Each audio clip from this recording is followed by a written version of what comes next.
C'est comme ça que ça marche.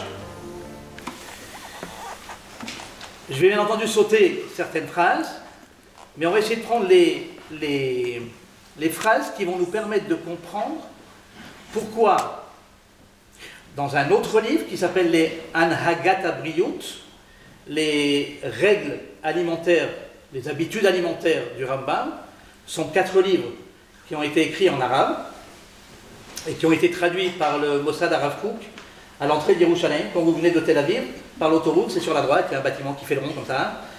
C'est notre premier grand rabbin de la terre d'Israël, le Rav Abraham Kook. Donc c'est là-bas qu'ils ont traduit ces 4 livres, c'est un docteur qui les a traduits. Et ce dont on va parler ce soir, essentiellement, c'est d'un livre qui s'appelle À votre santé, Libriyut en hébreu, qui aujourd'hui a été écrit par Rachel Yahalom et qui a 83 ans et 43 ans de naturopathie derrière elle.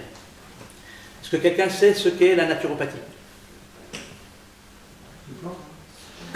Des plans Non, ça, on ne peut pas donner une définition comme ça. Nature, la nature, passe les chemins de la nature. Première définition. Il y en a 3 millions.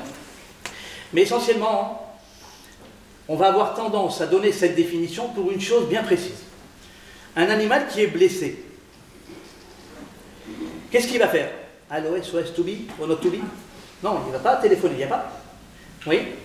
Donc qu'est-ce qu'il fait? Il se met à côté d'un point d'eau, il s'allonge pendant 2 semaines.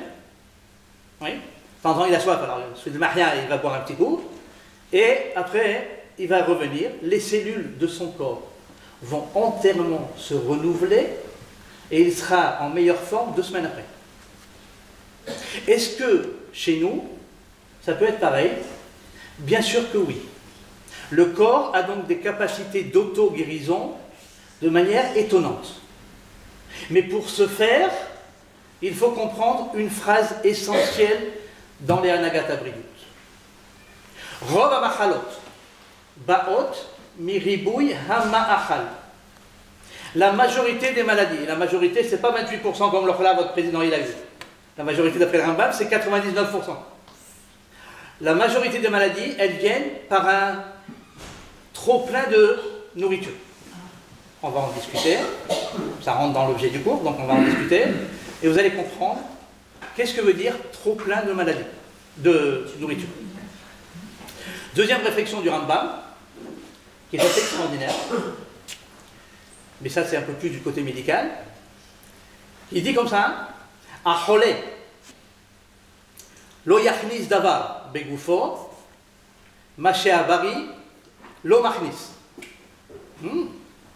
Ça c'est une phrase qui... Il y a des médecins malgré eux ici ou pas? Enfin en tout cas du monde médical, avec plaisir. Si, alors faites-moi plaisir, s'il y a quelque chose qui n'est pas exact, faites-moi plaisir, vous intervenez avec un immense plaisir. D'accord? Il n'y a pas de... il n'y a pas de conflit. Et il y a beaucoup de respect. Même si des fois je dis des bêtises, mais c'est pas grave.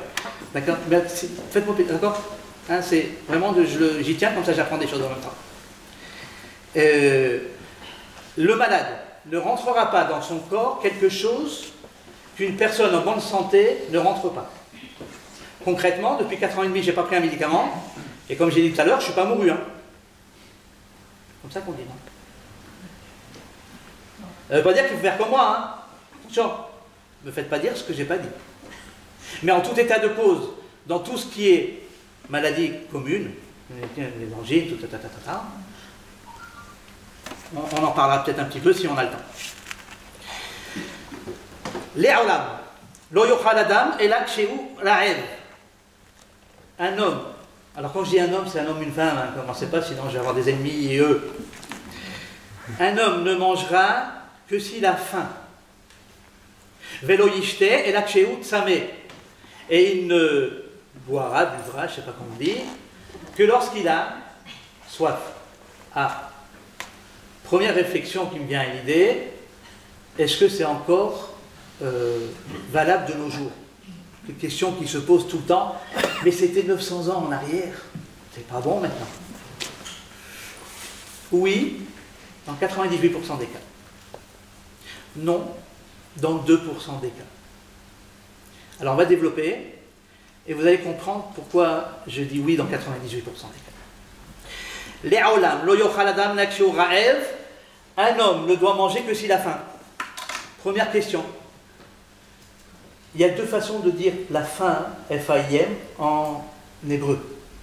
On utilise ici le mot ra'ev, ra'av, la faim. Mais des fois, quand on prenait des avions, il y a marqué bété avion. Bété avon, pardon. Je suis trompé. Donc le théavon, c'est un deuxième mot qui veut dire la faim. Mais le deuxième mot, il n'est pas tout à fait pareil.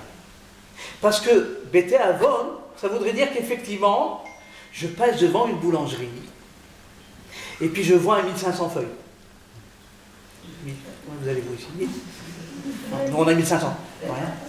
Ouais. Donc je mange avec mes yeux. Il y en a une qui suit, merci madame. Gentil. Ça c'est pas bien. Première réflexion, je dois manger quand j'ai faim. Qu'est-ce que ça veut dire que j'ai faim? Ben, c'est facile à comprendre. Comment il est bâti? L'estomac, comme on dit chez moi.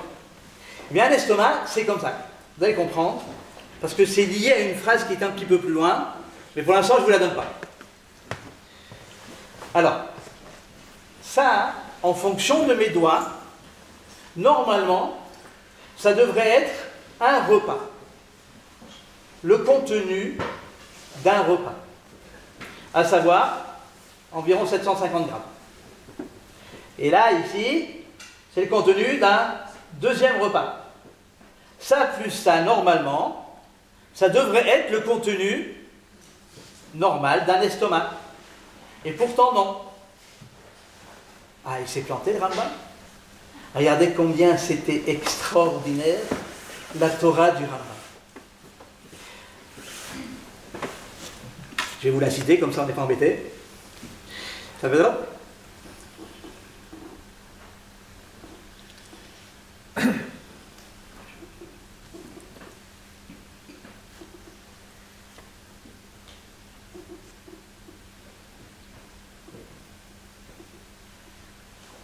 Je l'ai passé, avec mes excuses. La deuxième phrase, pardon. Lo yochal adam at shetitmalek chiso ela yifrot kemo revi'a mi sov'ato. Un homme ne devra pas se remplir la panse, entre guillemets, et il devra réduire d'un quart, et ceux qui sont hébraïsants, eh bien vous allez me dire, il n'a pas bien traduit, monsieur, et vous aurez raison, mais je ne peux pas traduire comme c'est marqué. C'est impossible, vous allez tout de suite le comprendre. Mi sov'ato, ça voudrait dire de sa satiété? Non. De la capacité de l'estomac.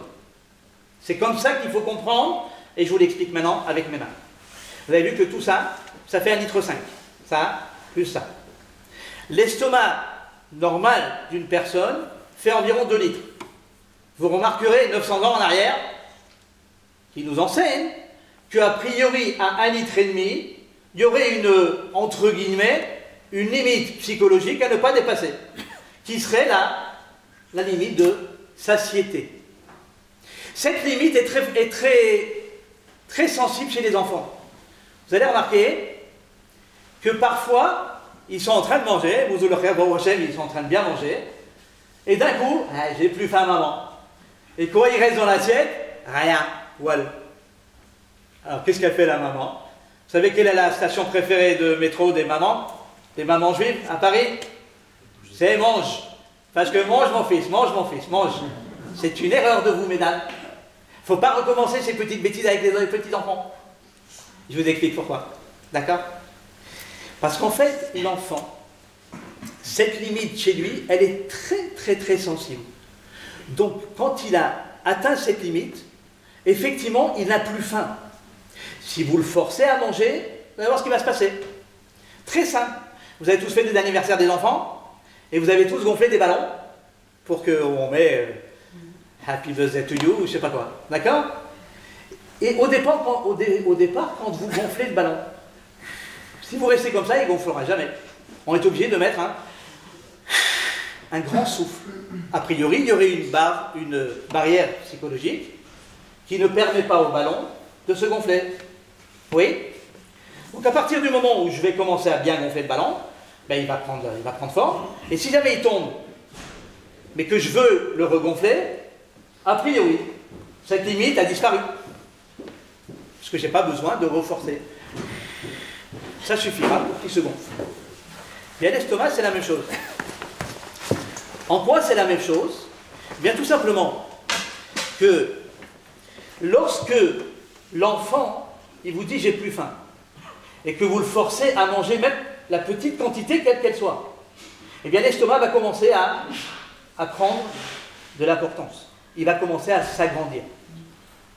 Mais la différence de l'estomac par rapport au ballon, c'est que lorsque vous mangez moins, eh bien vous pouvez reconstituer cette barrière, cette limite.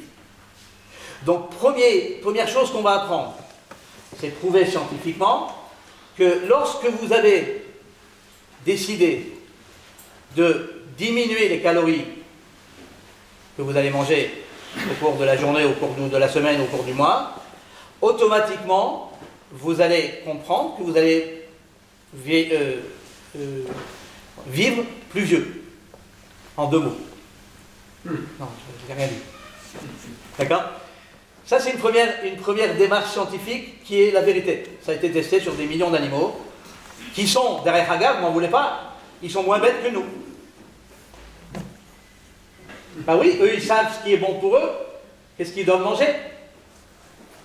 Et nous, on met du coca sur la table. Enfin, pas nous, parce que vous ne sentez pas. Coca, c'est marqué dans la Torah. On est d'accord? Ah, quoi? Tu n'as pas étudié? C'est faire Bereshit. Non, c'est pas Sefer Bereshit. Il n'y a pas longtemps d'ailleurs. Il y a la semaine dernière.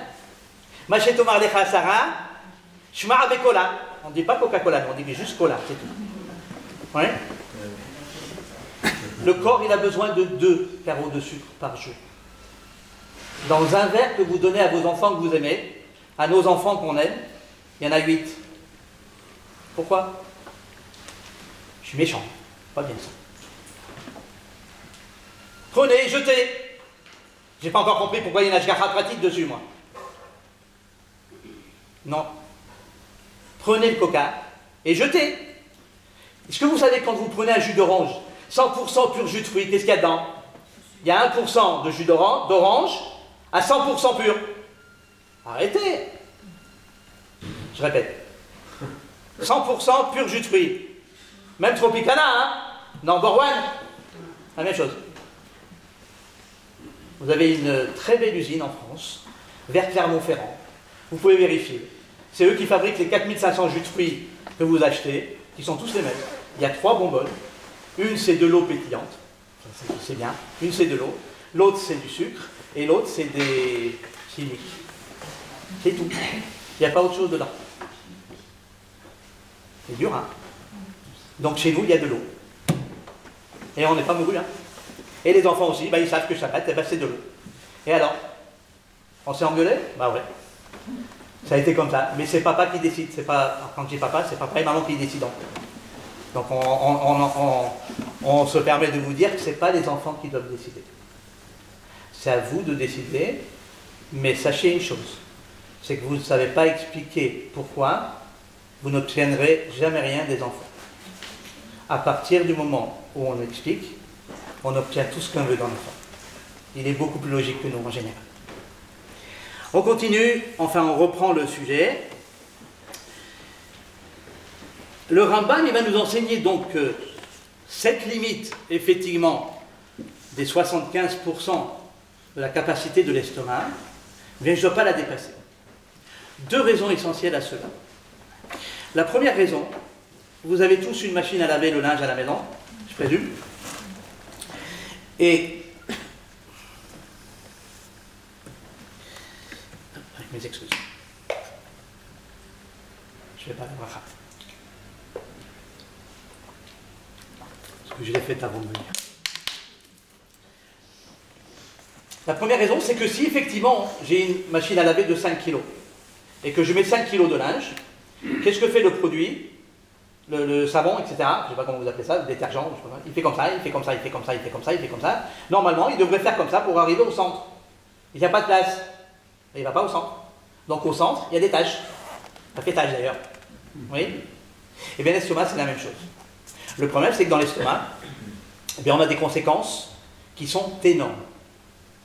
Vous allez comprendre que lorsque vous mangez de trop, et si jamais vous prenez simplement cette idée-là que je vais vous développer maintenant, prenez que ça, eh bien, Baruch Hashem, je serais très content d'être venu à Milan.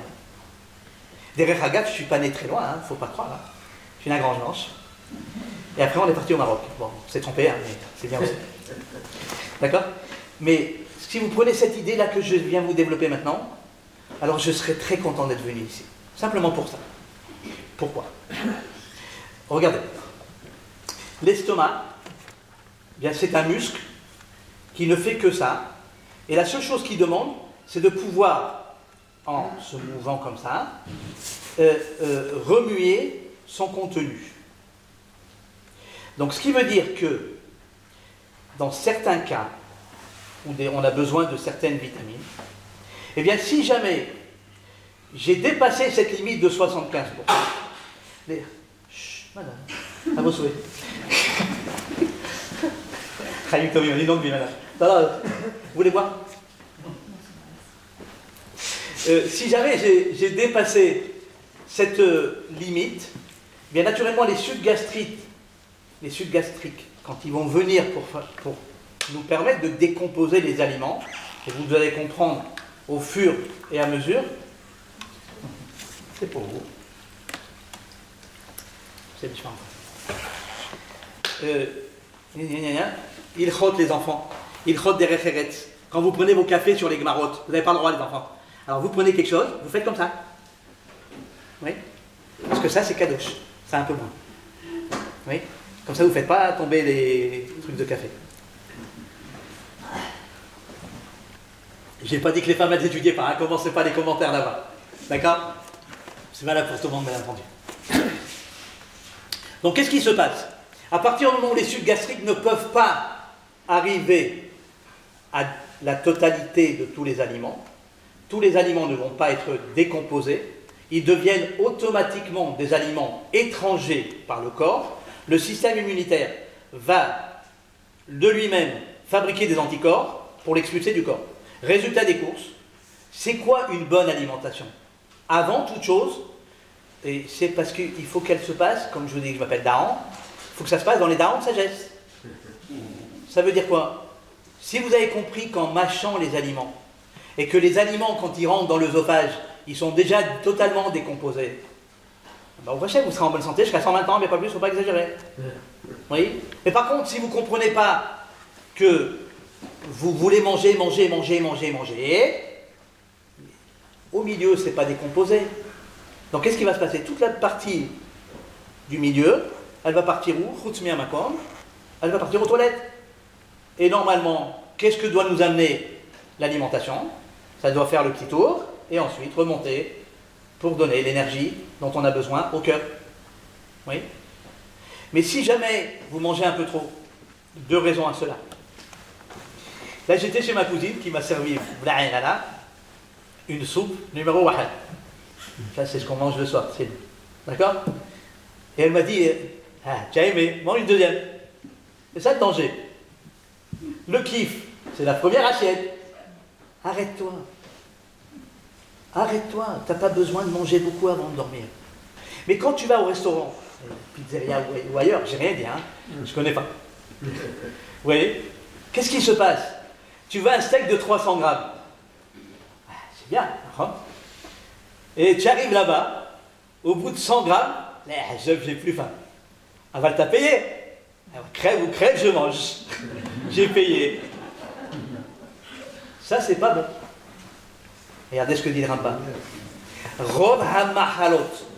Ba'ot miribouy ha-ma'achal. La majorité des maladies, elles arrivent par un trop-plein de nourriture. Tu as mangé des 100 grammes. Ah, maintenant, ils sont bien. Ils donnent les bagues. Je sais pas quoi. Comment tu vas à la maison, tu manges, tu réchauffes. C'est du réchauffé. Oui, mais ça, c'est mieux que tout, la vérité. Au moins, tu n'es pas obligé de manger un peu plus, un peu trop. Mais soyez gentils. Sincèrement, c'est très important de savoir s'arrêter de manger. Et moi, dans le ventre, j'ai juste une soupe. Mais si vous saviez comment je suis bien, bon, c'est vrai, il faut que je grossisse, que je maigrisse un peu. Vous avez raison.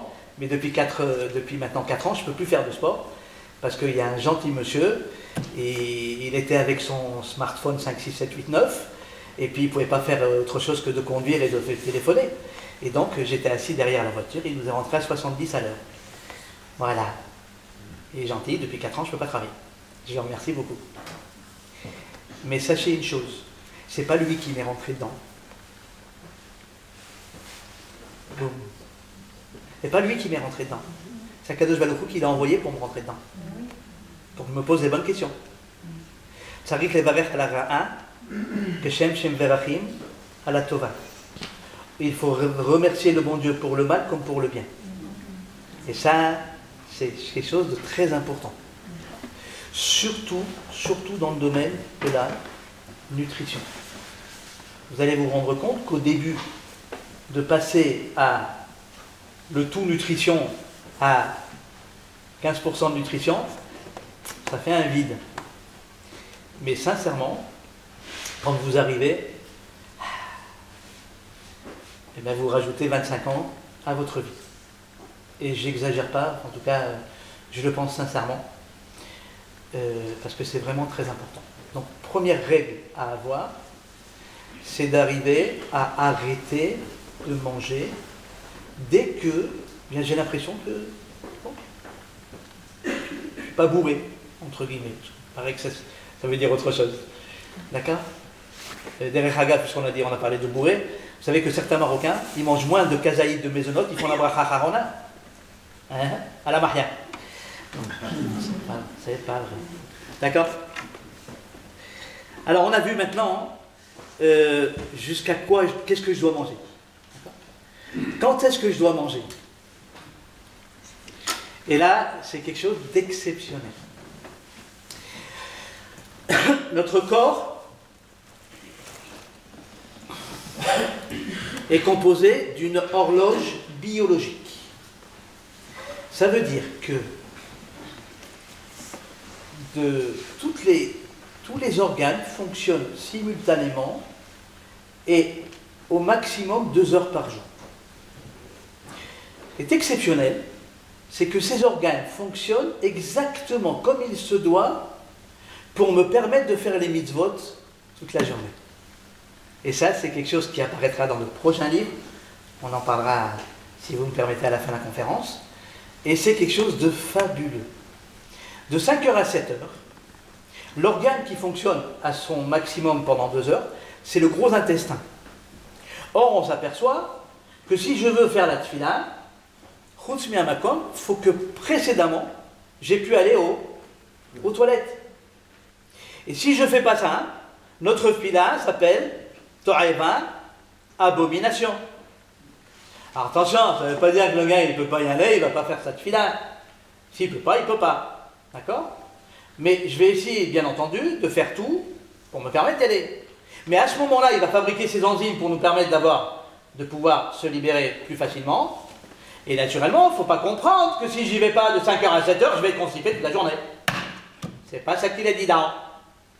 D'accord? Daron, c'est moi. Vous n'avez pas deviné. Oui? 5h à 7h, le gros intestin. 7h à 9h, la Gemara de Baba Metzia, page 107, à un bout de bête. Pâte shachari, le pain du matin. Est-ce que vous savez pourquoi la farine blanche est dangereuse? La farine blanche, elle est dangereuse? La quoi? Alors, dis-moi la marque de la farine parce que Leicester, la première fois que j'entends ça. T'as pas dû faire beaucoup les courses, toi. Pour la blanchir. Carton jaune. En fait, c'est facile à comprendre. Dans la farine blanche, vous avez la lumière, il n'y a pas le son.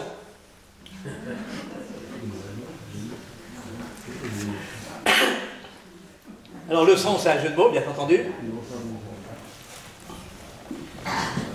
Le son étant l'élément nutritif qu'il y a dans le blé. Un grain de blé, il est constitué comme ça. J'ai 15% de son, 3% d'enveloppe, tout ça c'est nutritif de manière exceptionnelle, et le reste c'est farine blanche, 82%. 15, ouais, 82. C'est bon, t'as vérifié? L'expert comptable, il est... Ah, j'ai le tampon. Ah, faut pas se vexer, hein, quand je chambre, entre guillemets, c'est pas méchant, et je crois pas que... Hein, c'est pas le but, en tout cas. D'accord et que je suis rentable, là. Ah, confrère, mes hommages. C'est le bilan déjà? Ah, c'est les trucs de fin d'année maintenant. Alors, j'ai fait 300 bilans de société, je me suis sauvé en mérite. Bon, au prochain. On a changé de métier et on est bien aussi. Et c'est un très beau métier. Ce que je disais, moi. Les bêtises. Farine blanche. Farine blanche. 82%. Oui. Alors, est-ce que vous savez qu'est-ce qu'il y a dans une baguette de pain? Dans une baguette de pain, mine de rien, il y a 25 morceaux de sucre. De pain blanc, je m'entends. Ah, laisse. 25, ils exagèrent quand même. Ben non. Parce qu'à partir du moment où le pain blanc, il rentre en contact avec ce qu'on a au-dessus de la langue, c'est-à-dire les mamies gustatives. Pas les mamies? Ah, c'est les papilles? On sait chez vous, là. C'est pas les mamies. Bon, je me suis trompé encore une fois. Donc à partir du moment où ça rentre en contact avec les papilles gustatives, ça va se transformer naturellement en amidon. Et bien entendu, quand ça arrive dans le foie, il téléphone au pancréas, injecte de l'insuline. Mais il y a des gens qui ont du diabète, ils n'ont jamais mangé de sucre de leur vie. Donc déjà, on va commencer à apprendre quelque chose. Est-ce que le pain du matin, ça ne serait pas mieux de le faire à la maison, avec de la farine complète, ou même à 70% complète? Mais attention danger, il faut que la levure, elle ne soit pas chimique, il faut qu'elle soit naturelle. Sinon, vous enlevez tout l'avantage du pain complet. Oui.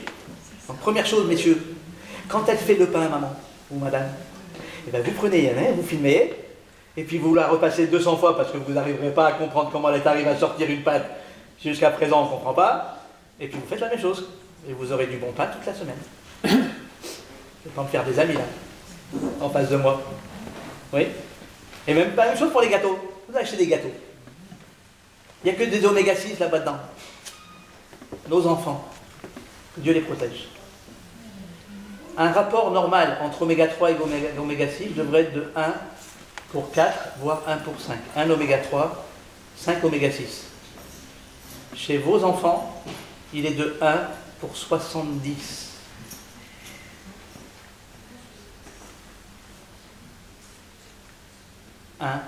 Pour 70. Chez les adultes en général, il est de 1 pour 30 aujourd'hui. C'est une des causes essentielles de la maladie, l'oraléno, l'oraléchem. Lechem, c'est la mettre raf même. Pour ceux qui ont cru dire que je parlais du pain. Donc, ça veut dire quoi? Un petit pain au chocolat, c'est bien, une fois par mois.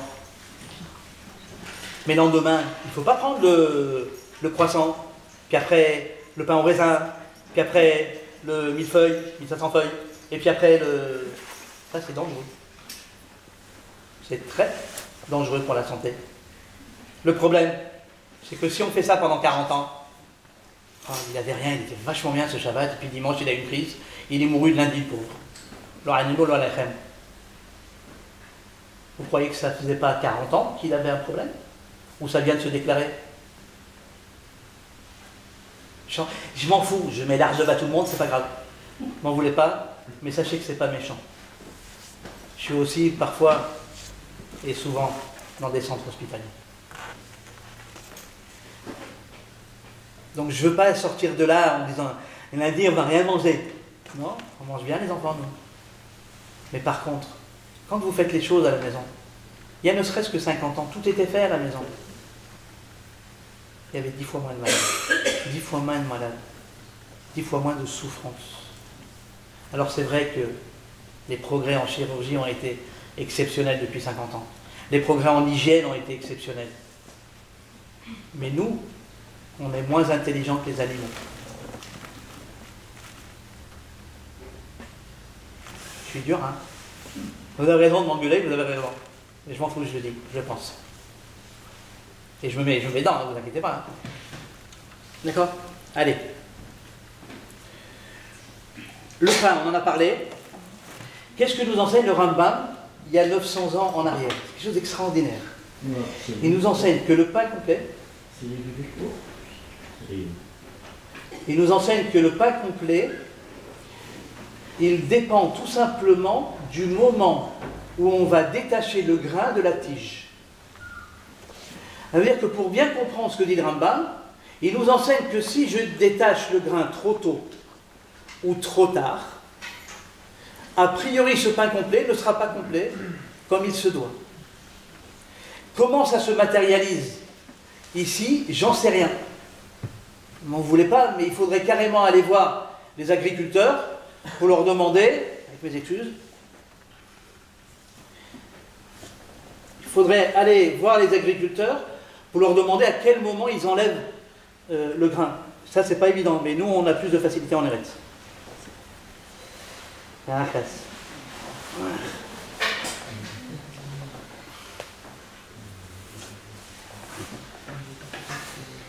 Eh oui, tout est simple.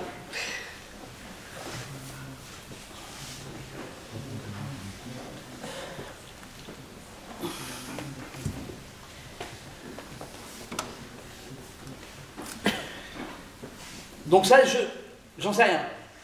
Je ne sais pas comment vous faites ici, mais posez peut-être, si vous envoyez un agriculteur ou quelqu'un qui est spécialiste des champs, s'il y en a des fois dans les communautés, demandez-leur à quel moment on détache le grain de la tige, et à partir de ça, on saura que cette farine, c'est de la bonne farine. C'est du bon pain. On pourra faire du bon pain complet avec. Comment? Je m'en voulais pas, je ne vous en répondrai pas. Mais c'est le critère qu'on doit se demander concernant le pain. Alors, je vous ai dit que j'étais pas tout à fait en accord avec cette phrase, Velo yishte elak shevut sameh. Et il ne boira que lorsqu'il aura soif. Aujourd'hui, la majorité des gens travaillent dans un bureau. Je pense que c'est le cas de 90% des personnes, grosso modo. Et il y a la climatisation. La climatisation veut dire qu'on n'a pas forcément soif. Donc si j'ai pas soif, je ne suis pas obligé de boire. Dans le livre qu'on avait fait il y a 10 ans du Rav Yecheskel Israël, qui était le chamash du Rav Shach pendant 35 ans, une vie saine selon la halakha, donc je pense qu'il y en a quelques-uns qui l'avaient acheté ici, il était marqué qu'une découverte scientifique démontrait qu'il fallait boire 0,34 litres par kilo. Je ne sais pas si c'est 10. 0,034, je m'en rappelle plus. Ça veut dire que quelqu'un qui pèse 100 kg, il devrait boire 3,4 litres d'eau par jour. Erreur. Erreur, puisque là, dans ces cas-là, vous portez atteinte à vos reins. Par contre, si vous comprenez que votre nourriture est essentiellement à base de fruits et de légumes, qu'est-ce qu'on a dans les fruits et les légumes? De l'eau. Alors, si vous buvez 1 litre d'eau, eh ben, on ne vous en voudra pas. Hein. Je me trompe? Ça veut dire quoi? Vous voyez bien que, à partir du moment où vous êtes conscient que lorsque vous mâchez des aliments, et je vais vous raconter ce qui s'est passé une fois. Moi j'habite à l'entrée des territoires préoccupés. C'est ça qu'on dit, non? En tout cas, c'est eux qui sont préoccupés, hein, pas nous. D'accord? Là, grosso modo, on est à 100 mètres du mur. Enfin, pas celui que vous connaissez, mais d'autres murs. D'accord? Mais ce qui est intéressant, c'est que... Histoire. Hein? Histoire. Les raconter une histoire. Oui, c'est ça le problème. Oui. On a Kochav Yaakov. Alors il s'appelle Kochav Yaakov au nom de L'Bi Yaakov Hassila. Et c'est le seul Yishuv Sfarad qu'on a. Alors, autant en profiter. Là-bas, il y a le Rav Bosko, puis Shalita, que j'aime beaucoup. Mais il y a l'un des plus grands Mekoubal au monde. Il s'appelle Rav Tidhar. Rav Tidhar est un descendant du Hida, directement. Il s'appelle Azoulay. Et le Rav Tidhar a écrit 36 livres sur les Kidve HaArizal, sur les livres du Hari, de Kabbalah. Et aujourd'hui, celui qui prie selon les Kavanot Arashash, bien pratiquement dans le monde entier, on prie avec les livres du Rav Tidhar. Mais il a écrit un petit livre de 60 pages qui s'appelle Zuna Nevona, une alimentation qui serait un petit peu sage, on va dire. Là-bas, il écrit qu'il faut mâcher les aliments 32 fois. Tu vas plus au travail. Et je vous promets que j'ai essayé une fois. Alors, c'est Al-Pi Kabbalah, concrètement, en 2 mots, ça vous allez comprendre qu'on ne parle pas de Kabbalah. D'accord ? Kadosh Baruch Hu, il a créé le monde avec les 32 voies de la sagesse. 32 voies de la sagesse qui comprennent les 22 lettres de l'alphabet. Dans chacune des 22 lettres, il y a 3 énergies différentes. Et les 10 sphirotes, c'est par ça que Akadosh Baruch Hu va diriger le monde. Stop, on ne va pas plus loin. D'accord ? Ensuite, c'est 32 voies de la sagesse, comme a fait exprès. Le cœur, il fait 32 en valeur numérique. Et bien sûr, normalement, si on est bien constitué, combien j'ai dedans ? Enfin, dedans 32. Oui. Donc, quand vous comprenez que la mastication est essentielle et que si vous mâchez 32 fois les aliments, normalement, qu'est-ce qui reste ? C'est que de la bouillie. Donc, vous n'allez pas faire travailler tout le tube digestif. Il n'y a aucune raison d'être malade, puisqu'on sait très bien que l'estomac est le deuxième, entre guillemets, cerveau du corps humain. C'est une expression qui, je trouve, finalement, est assez exacte, je crois. Et je la trouve très bien, cette expression. Malheureusement, en Eretz Israël, on a un record des cancers, l'oraléchem, du tube digestif. Derech Hagav, on s'est rendu compte que dans une population à risque, si on supprimait totalement les produits laitiers à base de vache, le cancer disparaissait. Je n'aurai pas le temps de parler du lait, mais en tout cas, c'est poubelle. Mais j'ai pas le temps, sinon on reste là encore pendant 3 heures. Enfin, ça dépend de vous. Hein. Moi, tant que pour l'instant, je ne mets pas la Minerve, donc ça va. D'accord ? On y va. Et je l'ai essayé. Un jour, j'ai loupé le bus de 10 secondes, et il y avait 1h30 d'attente. Qu'est-ce que j'ai fait ? J'ai la tarte à mercadine, j'ai pris, malheureusement, une pita blanche, il n'y avait pas autre chose, et j'ai pris une chavita tirek, une omelette avec des herbes dedans. Et j'ai fait comme il fallait, 3 quarts d'heure. Oui ? Mandela, je vous souhaite à toutes et toutes de ressentir ce que j'ai ressenti. Mais même du fond du cœur. Je n'ai pas eu faim pendant 8 heures. Je précise. Je n'ai pas eu faim, mais du tout, pendant 8 heures. Je serais passé devant la boulangerie avec un 1500 feuilles, je ne l'aurais même pas calculé celui-là. Je n'ai pas eu faim. J'avais pas besoin. Pourquoi ? Parce que tout a été, c'est passé, ça a fait son rôle, j'avais de l'énergie dans le cœur et dans le corps exactement. J'avais tout était bien, je me sentais bien pendant 8 heures, j'avais pas besoin de manger. Ça, si vous avez compris ces 2 choses-là, que vous devez mastiquer. Vous savez, je me rappelle nos parents quand on était à table. Ils nous disaient toujours, Sha'at Achila, pas beaucoup, hein, qui ont. Sha'at Amilhama, l'heure du manger, c'est l'heure de la guerre. Et où est-ce qu'il t'anime à la tête ou quand tu manges ? Et maintenant, on a naturellement, on a le portable dans la main droite, le deuxième portable dans la main gauche, on a les. Je sais pas ce que tu as dans la. Ah, classe. Arrête, il va pas t'appeler, Bibi Netanyahu, il est occupé. Éteins-moi ça quand tu manges, au moins. Moi, je vois maintenant dans les synagogues, c'est trop. Ils arrivent avec leur Samsung ou je sais pas quoi, là, qui vient de Barbès. Ils arrivent et puis ils sont tous en train de faire la prière avec ça. Mais qu'est-ce que tu fais, mon grand ? Ça, quand tu vois ça, tu ne retiens pas la tefila. Mais quand tu vois l'écriture, elle te parle. Quand vous voulez écouter un cours de Torah, c'est bien. Il faut écouter les cours de Torah. Prenez un bouquin. Et comment ? Alors attendez, je vous donne un petit truc pour réussir aux examens pour les enfants, que c'est dans quelques mois. La Gemara de Mishnah de Eilovin 53 bêtes. Là-bas il est marqué, celui qui étudie à voix haute, il retient son enseignement.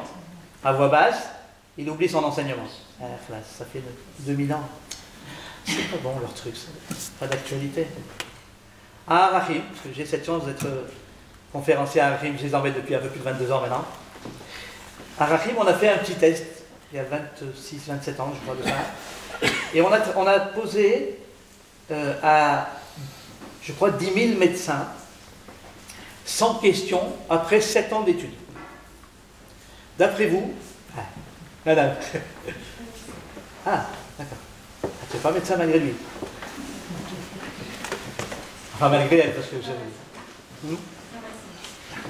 Si vous êtes intermédiaire, d'accord? Sur 100 questions, ils ont répondu à combien de questions en moyenne? Donnez-moi des chiffres et je vous fais... Allez, veillez à vous. Allez-y. 12. 12, c'est bien. Un peu plus bas. 8. Plus bas. 5. Un peu plus haut, tout petit peu plus haut. 2, un peu plus bas. Une question 75. Hors taxe. Oui, comptable. Ah oui. Oui, une question 75 sur 100. Est-ce que vous pensez que la Mishnah, elle n'est pas d'actualité? Vous savez, quand on étudie dans une bibliothèque, le premier qui part, il tire n'importe maintenant. Oui. Donc, vous avez bien compris que si jamais vous avez la chance d'aller une petite yeshiva qui s'appelle l'Eikoud, 109 000 à étudier, quand vous rentrez là-bas dedans, de là, on a l'impression qu'ils vont se taper dessus. C'est incroyable, ça fait un bruit. Mais celui-là, il est en train d'étudier Psachim avec sa chavruta, avec son copain. L'autre, il étudie Yoma, l'autre, il étudie Baba Batra, le médecin, ils sont en train de s'insulter tous. Celui-là, il n'entend pas celui-là. Pourtant, ils sont en train d'étudier, en train de crier. Vous rentrez là-bas dedans, ils vont se taper dessus, les pauvres. Ben non.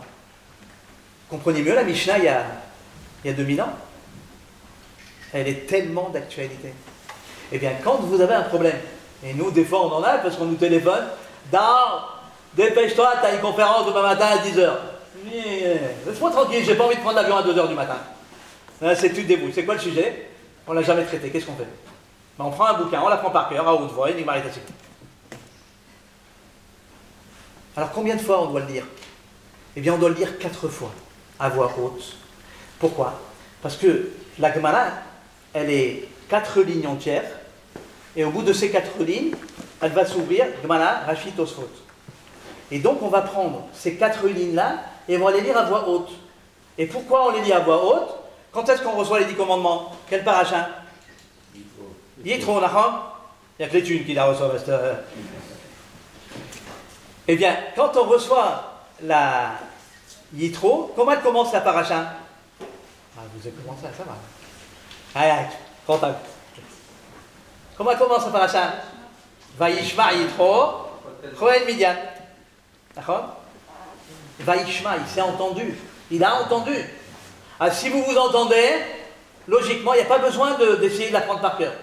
Vous lisez 4 fois et vous avez 98 sur 100 aux examens. Amen. Allez, on a fait un aparté. Et donc, en fait, ces 2 points-là, ne pas se remplir la panse. Donc, savoir arrêter de manger et de mastiquer comme il se doit. Bien, vous faites ces 2 choses-là, sachez que ça vous rajoute tous et tout 30, 40 ans de votre vie. Garanti. Pas besoin d'assureur. Si on est un assureur, je vais encore me prendre des coups. Oui? Allez. On y va. Le point juste d'après, qui est important, on avait dit, quand est-ce qu'il faut manger? Et on en était de 7h à 9h, le pain du matin. Quel est l'organe qui va fonctionner à son maximum? Bien comme on a fait exprès, c'est l'estomac. L'estomac va à ce moment fabriquer ses enzymes pour nous permettre d'avoir une meilleure digestion. Ça ne veut pas dire que si je mange après, la digestion sera moins bonne. Eh bien oui, ça veut dire ça. Pourquoi? Parce que le même élément, le même aliment que j'ai mangé de 7h à 9h sera mieux digéré que si je le mange à 3h de l'après-midi. Donc de là, on va apprendre une règle essentielle. Quand je dois manger quelque chose, je ne dois jamais manger sur un estomac dans lequel il reste encore des choses. Si je veux manger, il ne faut pas qu'il y ait encore des restes dans l'estomac. Parce que ces restes-là ne seront en aucun cas décomposés. C'est ça qui amène des maladies. C'est le fait que j'ai envie de manger toutes les 2 heures. Alors, il y en a un qui m'a dit tout à l'heure, j'ai vu un toubé ou notre toubé, il m'a dit c'est vachement bien, tu manges toutes les 2 heures ou toutes les 3 heures. Ce qu'a dit l'imam. Il a fait tout la parachute de Chamois avec les commentaires, le mec. Je dis arrête. Non. Ça, il ne faut pas le faire. Et là, entre guillemets, puisque moi j'ai fait un mariage mixte il y a 33 ans, 32 ans maintenant, j'étais pas religieux. Ça arrive, hein. Rien. Ma femme est moitié ashkénaze, moitié sfarade. Donc, hein, c'est vrai, c'est un mariage mixte, non? Alors il empêche les enfants, sincèrement. J'ai pris un coup sur la tête. Parce qu'au bout de 13 ans, Baruch Hashem, il y a un petit baron yeshiva qui est né. Grâce à Dieu. Et on a eu la bracha de la petite fille de Biarba Bersira. Elle n'était pas très âgée, elle avait 106 ans seulement. Et elle parlait qu'en arabe. Bijou, 1m40, un Sefer Torah vivant devant toi. En vérité, tout ce qu'elle disait, elle parlait qu'en arabe, mais pour Dieu, il était à sa disposition. Baruch Hashem. Et un an après, il y a un petit Baruch Yeshiva qui est né. Vous comprenez pourquoi je suis toujours avec la famille Bersira d'ailleurs. Mais en tout état de cause, celui-là, il avait 6 ans. Et ma femme, elle avait décidé, le repas, c'est 6 heures du soir. Et il s'est oublié. Un jour, il arrive à 6h05. Qu'est-ce qu'elle fait? Elle a dit, ah, cher Niers, va dormir. Tu manges pas, le restaurant est fermé. Oula, moi j'avais les boyaux, ils étaient comme ça. Hein. Mais attention, un homme ne doit jamais contredire sa femme devant les enfants, et une femme ne doit jamais contredire son mari devant les enfants. Jamais. Sinon c'est la panique. Vous dirigez plus rien les enfants après. Hein. Enfin, on ne peut pas, il ne faut pas s'engueuler devant les enfants. Ça c'est un clan en matière d'éducation. Un principe, pardon, en matière d'éducation. Moi j'étais pas d'accord. C'est sûr que j'étais pas d'accord. Hey, avec les voyous. Je vous dis pas. Eh bien je me suis tu, entre guillemets. Et j'ai rien dit. Quand il est parti dormir, parce qu'il a pleuré pendant une demi-heure, je te dis pas moi comment je pleurais à l'intérieur. Je dis, qu'est-ce qu'il a fait? Il n'a rien fait le pauvre. Il est allé jouer, laisse-le tranquille. Non, non. Lendemain, d'après vous, à 6h moins 5, qui c'était qui est avec le papillon à la table? De là, il n'est jamais arrivé à 6h01. Vous voyez que des fois, être un peu yéké sur les bords, ça sert? Il y a des yékés là ou pas? Dans tout état de cause, ce sont 2 éducations différentes, mais en tout état de cause, vous comprenez pourquoi il faut manger à des heures précises. Maintenant, c'est sûr que le matin, avec les enfants, c'est une tannée des écoles juives, il faut aller l'amener celui-là, là-bas, c'est la course tous les matins. C'est vrai. Et en plus, qu'est-ce qu'il nous dit le Rambam? Il faut faire de l'exercice avant de manger. Attends, quand est-ce que je vais faire l'exercice? Je dors déjà à minuit. Après, je me lève à 6h du matin. Les mecs tranquilles, je réveille toute la famille, je leur prépare à manger, le petit déjeuner, le souper, et je dois partir travailler pour... Ah, classe. Alors je vous donne une solution. C'est quoi les Khamem et Talgouf Lifnei Achila? Vous avez des vélos d'appartement. Ça coûte rien d'occasion, hein, la vérité. Je ne sais pas si vous avez ici le Bon Point ou le Bon Coin, je ne sais pas comment on appelle ça. En tout cas, débrouillez-vous. Des trucs d'occasion, ça coûte rien. Vous levez 10 minutes plus tôt, faites 10 minutes de trucs. C'est quoi le fait de faire de la gymnastique le matin? 2 raisons à cela. Eh bien, la première raison, c'est que quand il y a la digestion, le sang va participer à la digestion, il va venir. Lorsque j'ai réchauffé le corps, j'ai réchauffé la température du sang, automatiquement, j'ai amélioré la digestion. Première chose à se rappeler. Deuxième chose à se rappeler, c'est qu'effectivement, si je fais de la gym, ou autre chose, l'essentiel c'est de transpirer. Pourquoi? Parce qu'en transpirant, les toxines vont sortir du corps. Vous avez naturellement dans le corps ce qu'on appelle des portes de sortie. Quand un enfant vomit, il ne faut pas dire « Ah, moi, il a vomi. » Non, pas du tout. Il faut faire un you-you et il faut être content. Parce que la partie supérieure de l'estomac était endommagée et lui, qu'est-ce qu'il cherche? À virer l'objet volant non identifié. On est d'accord? Donc quand il vomit, amen. Merci de mon Dieu. Si jamais il a la diarrhée, c'est simplement la partie inférieure du système digestif qui est endommagée, la porte de sortir, eh bien c'est la diarrhée qui va sortir. Baruch Hashem, on est content. Oui. Pareil pour la peau. À travers la peau, les toxines vont sortir. Et à travers la peau, je ne sais pas si, parce que vous êtes infirmière, il y a 30 ans, infirmière, j'ai dit une bêtise, pharmacienne. Pardon. Elle va porter plainte. C'est mieux pharmacien ou infirmière? En tout cas, vous travaillez moins qu'elle, les pauvres. Parce qu'elle travaille tout à mi-temps, 15 heures par jour. Et non, j'ai préféré à la fin du cours, faut pas croire. Et effectivement, à l'époque, quand il y avait une blessure, qu'est-ce qu'on mettait? De l'iode. Je ne sais pas si les mamans, elles ont connu ça, hein? La jupe, ça brûlait, ce machin. C'était un truc de fou. Et pendant 18 ans, tu avais une marque ici. Mais il ne faut jamais mettre d'iode sur une peau. Jamais, jamais, jamais. Vous nettoyez avec de l'eau, et c'est tout. 3 jours après, il n'y a plus de marque. Mais l'iode, il faut prendre et la mettre où vous voulez. Mais il ne faut pas, c'est dangereux pour la santé, parce que ça empêche la peau de respirer. De même, lorsqu'il y a quelque chose qui coupe, vous êtes coupé, vous nettoyez, mais pourquoi vous êtes obligé de mettre toujours des pansements? Laissez à l'air. Pourquoi? Alors c'est vrai, je vais peut-être prendre, il y a des choses pas bien, elles vont rentrer en contact, ça va me faire une blessure, on va me couper le doigt du pied, parce que je me suis arrêté. Laissez à l'air. Et vous allez voir que ça va se soigner tout seul, comme un grand. Le corps, il a des capacités d'auto-guérison. Oui? Allez, on continue. On ne doit pas se retenir d'aller aux toilettes 1 seconde. Ça, c'est très important. Alors, ça ne fait pas partie du cours, mais c'est important parce que Rabbeinu Bechaye, dans une des parachutes, il me semble que c'est Kedushin, là-bas, il nous dit que celui qui se retient d'aller aux toilettes 1 seconde, eh bien, il peut devenir stérile. C'est pour nous, messieurs. Je précise. Et Rabbeinu Bechaye, ce n'est pas le dernier des Mohicans. Hein. La vérité, quand vous regardez ses écrits, c'est un grand bijou. Donc, il ne faut pas s'amuser avec lui. Quand il parle, c'est béton armé.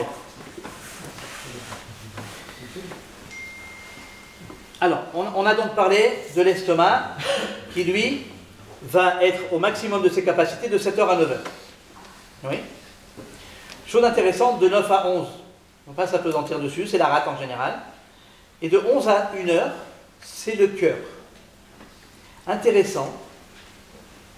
D'après les dernières découvertes scientifiques, on pense que plus de 70% des arrêts cardiaques se passent entre 11h et 13h.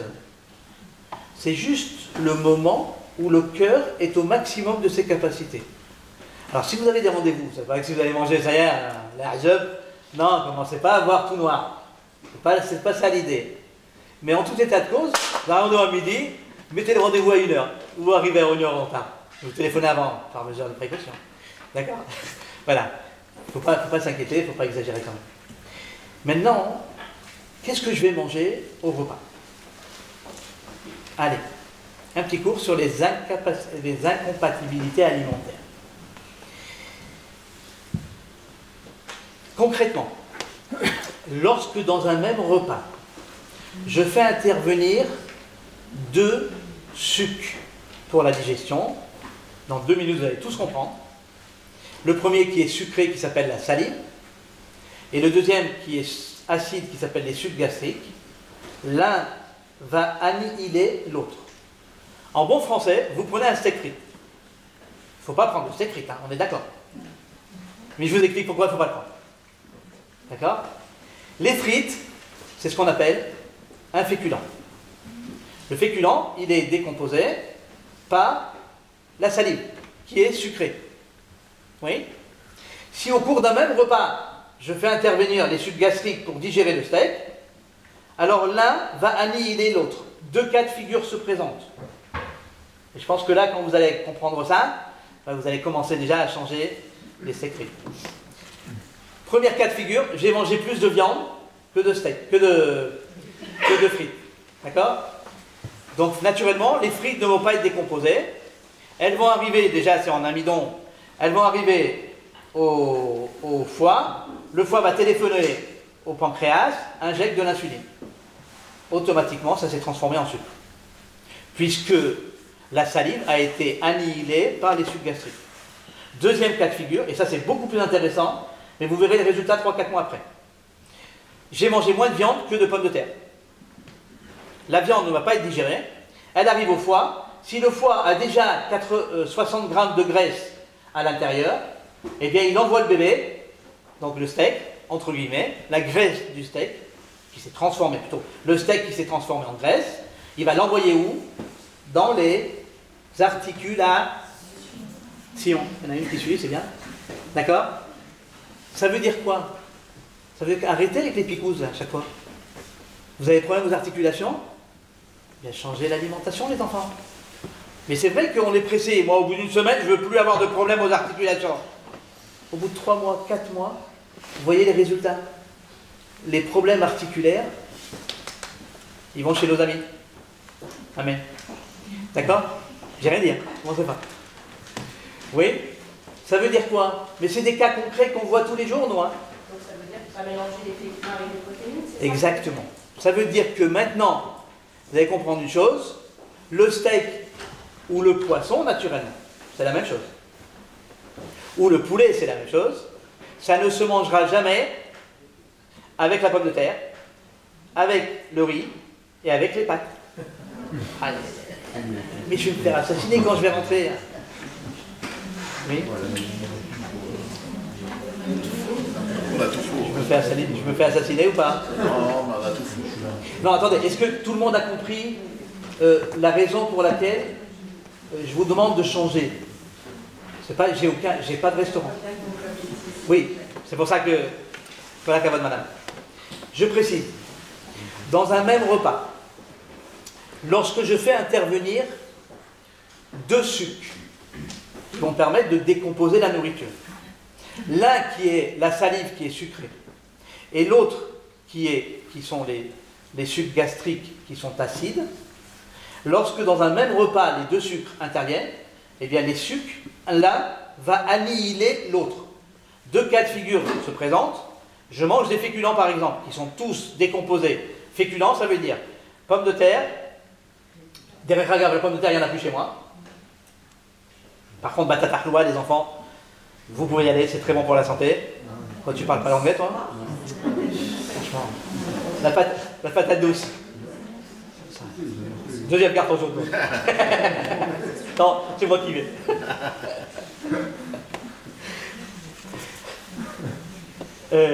Donc, les pommes de terre, le riz, les pâtes, oui, ne peuvent être en aucun cas mangés avec le poulet, le poisson et la viande. Après, on fera un cours sur le poisson. Est-ce qu'il y a des Tunes ici ou pas? Et les œufs. Il y a des Tunisiennes ou pas? Ou des Tunisiens? En général, c'est pas la Réunion, ils sont tous à Paris là-bas. Et avec le fromage, on peut. Vous voulez manger la viande de fromage, madame? Les féculents avec le fromage. Et les œufs. J'interviens. Non, je vous le dis après. Donc vous avez compris que si je veux manger... Alors qu'est-ce qui se passe si je fais un steak frit? C'est l'exemple français par excellence. D'accord? Donc 2 solutions. Soit j'ai mangé plus de viande. La viande va être décomposée, va être digérée, mais les pommes de terre ne le seront pas. Où elles vont aller? Naturellement, déjà au contact des mamies gustatives, ça se transforme en amidon, et ça va directement au foie, qui appelle le pancréas, injecte de l'insuline. Donc vous remarquerez que des gens ont du diabète sans n'avoir jamais mangé de sucre, entre guillemets. Oui. Alors ça, vous allez me dire, ça ne se voit pas au bout d'une semaine, hein? Mais on est d'accord qu'on n'est pas là sur Terre pour que 120 ans, pas plus. Pas exagérer. 2e cas de figure, j'ai mangé beaucoup plus de pommes de terre que de steak, donc plus de frites que de steak. Le steak ne va pas être digéré, ne va pas être décomposé. Il va aller directement dans le foie. Si le foie a déjà stocké 60 grammes de graisse, qu'est-ce qu'il fait? Il va balancer le bébé, entre guillemets, les graisses, dans les articulations. En changeant votre manière de manger, environ 3-4 mois après, eh bien, Baruch Hashem, vous avez déjà des résultats exceptionnels. Cela sans piqûre, pour ceux qui aiment les piqûres.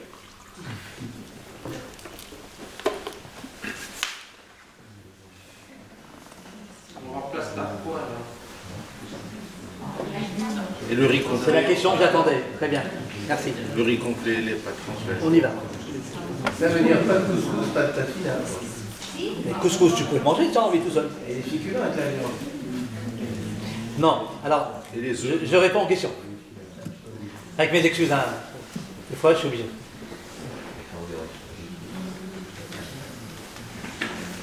Concrètement, poisson, viande et poulet, qu'avec des légumes. D'accord? Donc les légumes, il y en a, vous le frère, bon, il y a le choix. Sachez que, et c'est dommage, j'ai oublié mon cuiseur vapeur, parce que je voulais vous donner, pendant que je donnais le cours, je voulais vous faire cuire au cuiseur vapeur des légumes. Et vous auriez vu de vous-même que ces légumes que vous faites cuire à l'eau, dans les marmites, etc., eh bien vous perdez 80% des nutriments qu'il y a dedans. Il n'y a effectivement aucune vitamine pratiquement dans ce que l'on mange et qui n'est pas cuit à la vapeur. Donc je vous donne l'adresse je vous donne ce que j'achète moi, parce que j'en ai testé 7 ou 8 à peu près, seulement, au champ. Je crois que c'est aux alentours des 22 € comme on dit chez moi. Il est composé de 2 étages. Le principe, il est très simple. C'est que si vous prenez, de l'huile, d'accord? Vous faites chauffer un steak, admettons. Vous allez remarquer, ou un burger, vous appelez ça. D'accord? Eh bien, vous allez remarquer que l'extérieur est brûlé souvent et que l'intérieur est rouge. Donc, ce n'est pas une cuisson uniforme. Par contre, et c'est moi qui suis, hélas, ou Baruch Hashem, chargé de préparer tout ce qui est légumes pour le Shabbat, parce que la pauvre elle travaille le vendredi, et moi je ne travaille pas, donc je suis obligé quand même, il faut quand même que je mette la main à la pâte, et avec plaisir toujours. Eh bien, par contre, lorsque vous mettez les légumes, eh bien, les légumes vont être bouillis avec la vapeur, et là, si vous comprenez que vous les faites al dente, c'est-à-dire qu'à peine cuit, mais vous allez comprendre, vous allez commencer à comprendre ce que c'est qu'un aliment qu'on mangeait il y a 50 ans. Ça, c'est une preuve de bonne santé. Quand vous aurez pris cette... J'ai aucun intérêt, hein, les enfants, ne commencez pas, je n'ai pas acheté au champ jusqu'à présent. Je ne sais pas si demain on signera, mais... D'accord? Mais ça, c'est essentiel pour avoir une bonne nutrition. La deuxième chose qui est importante, c'est que, avec quoi donc je vais manger la viande? Bien, tout simplement qu'avec les légumes. Mais par contre, si j'ai envie de prendre des légumes avec des féculents, je peux. La pomme de terre qui rentre plus chez moi, par exemple, dans la soupe, eh bien, si nous la mélanger avec les autres légumes, eh bien, l'effet désastreux de la pomme de terre va être avalé, entre guillemets, va être annihilé par les autres légumes. Donc vous pouvez quand même faire des soupes avec de la pomme de terre. Moi, chez moi, ça ne rentre plus. Pourquoi? Parce que les Indiens, ils nous ont légué deux choses. Le galo, il faut traduire ou pas? Hein, la cigarette en bon français. Et la deuxième chose, la pomme de terre. Parce qu'imaginez-vous qu'il y a 500-600 ans, je crois, 50, 450 ans, à peu près, et bien il n'y avait pas de manger en Europe. Ils n'arrêtaient pas de se taper dessus. Et puis donc ils ont fait importer ça parce que ça ne coûtait rien. Et ils l'ont amené des Indiens. Oui. Mais n'oubliez pas que si la pomme de terre n'est pas dans un coin sombre, qu'est-ce qu'il y a qui fleurit? Oui. Ça, il ne faut pas couper. Vous prenez la pomme de terre et vous les balancez sur qui vous voulez. En tout cas, vous les mettez à la poubelle. Il ne faut pas couper ça. C'est déjà très nocif. Pardon? Parce qu'en fait... Elle a déjà germé. Alors...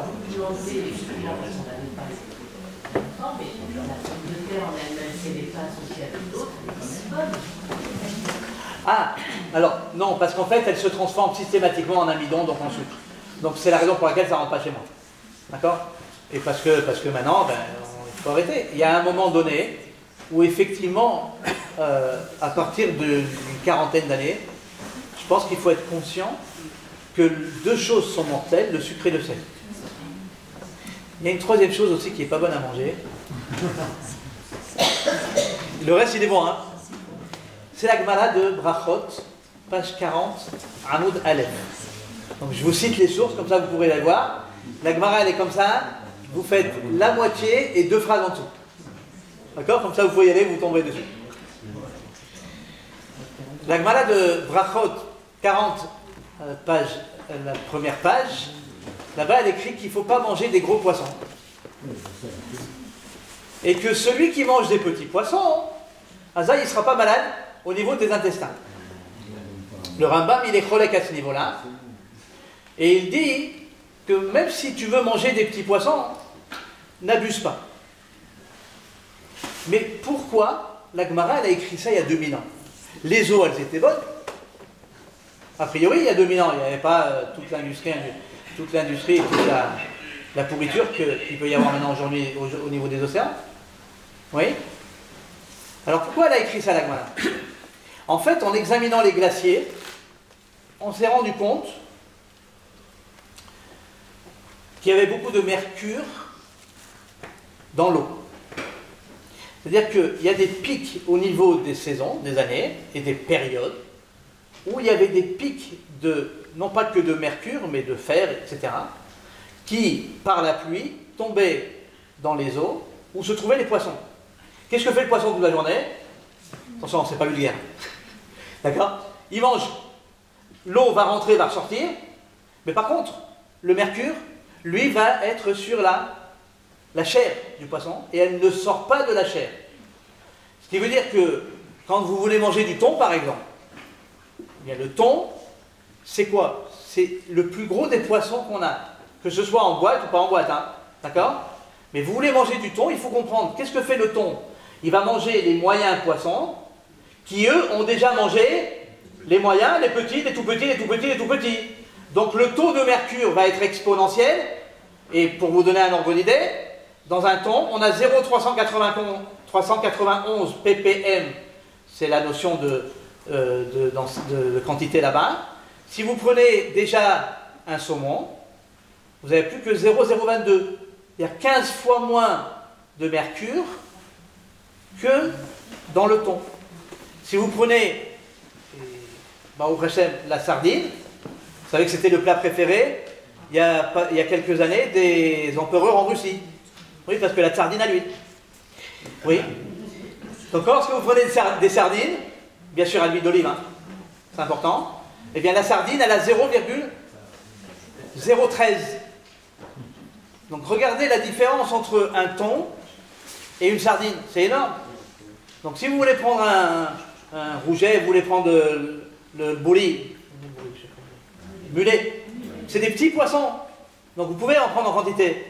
Par contre, essayez le thon, pas de virer, mais si vous avez envie de kiffer, une fois de temps en temps. Alors kiffez. Ça c'est la différence entre tous les naturopathes qui vont vous dire non, non, non, non, non, non. Et le Rambam, tu veux kiffer? Kiffe. Pourquoi? Mais attention, c'est kiff une fois par semaine. C'est-à-dire que tu ne prends pas le lundi le thon avec de la sauce tomate, le mardi je prends le thon avec ce que tu veux, etc., etc. Toute la semaine tu fais que du thon. Non, c'est pas ça l'idée. Mais une fois par semaine vous avez envie de kiffer, eh bien l'estomac et le corps va s'arranger et il pourra digérer la totalité des aliments comme il se doit. Si c'est Betabirout Nemoucha, si c'est une fois de temps en temps, eh bien le Rambam nous assure qu'on n'a pas de problème. Je ne sais pas quelle heure il est, parce que quand je commence à parler, il faut m'arrêter. C'est l'heure 10h moins 15. À quelle heure on a commencé? Vous exagérez. Bon, par contre, regarde, je vais vous demander une petite chose, parce que dans la voiture, j'ai des livres, et je ne peux pas les porter. Est-ce que je peux t'embaucher ou pas? En tout cas, partez à deux, ça ne vous en faites pas. Tous les deux. Si vous pouvez, vous prenez un carton, il y a un livre bleu et un livre jaune. Si vous pouvez me prendre un carton de chaque, parce que sincèrement, je m'attendais à avoir 10 personnes aujourd'hui. Et de toute façon, je ne peux pas porter, aujourd'hui, il y a 5 livres dedans. Mais s'il y a deux qui peuvent aller, elle est très simple. Quand tu sors de la synagogue, Yaminu Smolti Froti Vatachem Tariti, donc tu vas à droite. Alors, je crois que c'est ça. Oui, tu vas à droite, et c'est une Fiat Tipo, tu appuies dessus et ça s'allume. Elle est garée juste sur la rue qui est là-bas. Si vous pouvez les enfants, ça serait très gentil à vous. Maintenant, il faut que je vous donne les clés, c'est mieux peut-être? Bonne question, à la vapeur. Alors, il a posé une question, avec quoi, comment on fait cuire le poisson? Alors quand vous faites, regarde, là, quand vous prenez le poisson et vous le faites cuire à la vapeur, et seulement après, non c'est bon, j'ai compris, c'est gentil. Et seulement après, c'est fait bon. Il y a des coches, c'est fait pour ranger ce qu'il y a. Hein, donc tu prends à droite, je ne t'entends pas. Ok. Un petit pot, quelle couleur? Elle est grise. Elle est grise la voiture. C'est Fiat Tipo. Tu regardes, tu ouvres le coffre et tu as une grosse valise, un peu plus grosse que la mienne, et il y a des cartons. Donc tu ouvres, quand tu vois un bleu, tu prends un bleu, et quand tu prends le jaune, tu prends le jaune. Un carton de chaque, c'est très gentil. Pardon? Alors effectivement, quand vous faites cuire le poisson à la vapeur, eh bien sachez que c'est un régal, et après vous mettez les ingrédients que vous voulez. De même que le sel, avant la cuisson, est dangereux pour le corps. Après la cuisson, il n'est pas dangereux. C'est l'effet chimique sur le sel, donc pas l'effet chimique, c'est en fait, c'est parce que c'est trop chaud, à haute température, le sel est dangereux. Donc une fois que vous avez fini de cuire vos aliments, et vous avez envie de rajouter du sel, parce que monsieur, il ne va pas manger sans sel, oui, alors rajoutez du sel. Alors, faites-lui rajouter du sel. Bon, attendez, je vais raconter une petite histoire, parce que il y a un, il vient chez un rabbin, il dit, je peux plus, ma femme, elle n'arrête pas de dépenser. Qu'est-ce que je fais? Et il demande conseil. Il dit, ah bon? Mais elle est à qui la carte? Elle est à moi. Tu veux une solution? Fais-lui une carte à son nom. Tu vas voir tes dépenses. De là, elles t'ont divisé par 10 les dépenses. Oh, non. La viande aussi. Alors je vous signale quand même que c'est marqué dans la... c'est marqué... Rabbin aya yoshev beyir'a vaya yomer omer milad ibdichuta. Mais je me rappelle plus de la source. C'est pas bien ça. Daran. Bonjour. Où c'est marqué? Rabbin aya yoshev beyir'a vaya omer milad ibdichuta. C'est où déjà? Shabbat, non? Shabbat 30a. Oui, allez-y là-bas, c'est marqué. Shabbat 30a. Rabbin aya yoshev beyir'a, il s'assoyait avec le reine du ciel, et avant de commencer son cours, Raya Yomer, Mila, Dibdikuta, il disait une petite bêtise pour qu'il peut réveiller tout le monde. Alors, comme je vous dis, il est déjà 10 ans de Maca. Je remarque qu'il n'y a pas de question, c'est normal? La place de cigarettes protéines, et combien de fois par semaine? Ça remplace la viande. Comment je vais répondre? Alors, je vais vous répondre indirectement, mais vous allez comprendre pourquoi je vais vous répondre indirectement et à quel niveau je peux presque pas répondre parce que je ne sais pas ce qui se passe en France.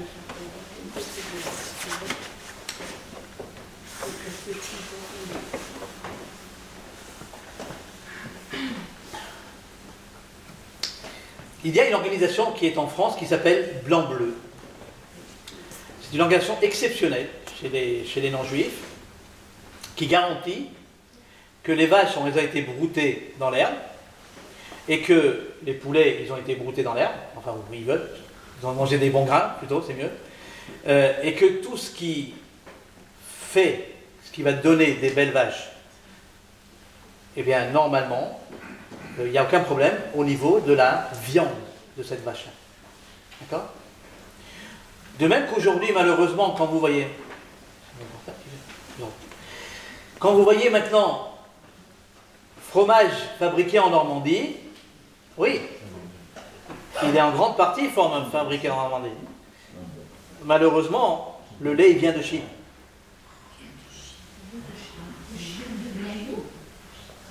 Entendu? Tout simplement pour réduire les coûts. Donc quand vous mangez un à 3,58 €, eh ben, coût de fabrication 0,43 centimes. Avec le lait qu'on a en France, on va chercher un rempli. Exactement, parce que c'est à peu près 20 fois moins cher. Et le fromage de chèvre. Alors, je ne voulais pas en parler. En fait, chez nous, il n'y a que ça. Il n'y a que de la chèvre maintenant. Enfin, c'est pas un élevage. Hein. La chèvre de la brebis, il paraît que c'est très très bien. Alors, pourquoi? Ce que je vais vous dire n'est pas scientifiquement prouvé. Professeur Joyeux, je ne sais pas si vous le connaissez. Alors je vais casser du sucre sur lui déjà.